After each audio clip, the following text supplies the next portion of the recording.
सदा शिवलिङ्गं देवमुनिप्रवराचितलिङ्गं कामदहनकरुणाकरलिङ्गं रावणदर्पविनाशकलिङ्गं तत्प्रणमामि सदा शिवलिङ्गं सर्वसुगन्धसुलेपितलिङ्गं बुद्धिविवर्धनकारणलिङ्गं सिद्धसुरासुरवन्दितलिङ्गं तत्प्रणमामि सदा शिवलिङ्गं कनकमहामणिभूषितलिङ्गं मणिपतिवेष्टितशोभितलिङ्गं यक्षसुलेघ्नविनाशकलिङ्गं तत्प्रणमामि सदा शिवलिङ्गं कुङ्कुमचन्दनलेपितलिङ्गं पङ्कजहारसुशोभितलिङ्गं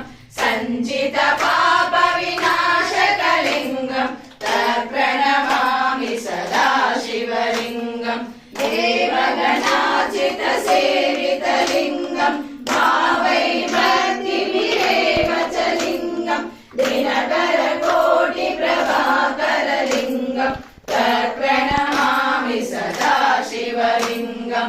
अष्टदलोपरिवेष्टितलिङ्गं सर्वसमुद्भवकारणलिङ्गम् अष्टदरिद्रविनाशकलिङ्गं तत्प्रणमामि सदा शिवलिङ्गं सुरगुरुसुरवरपूजितलिङ्गं सुरवनपुष्पसदाचितलिङ्गं परमपदं परमात्मकलिङ्गं तत्प्रणमामि सदा शिवलिङ्गं लिङ्गाष्टकमिदं पुण्यं यः पठेत् शिवसन्निधौ शिवलोकमवाप्नोति शिशेन सह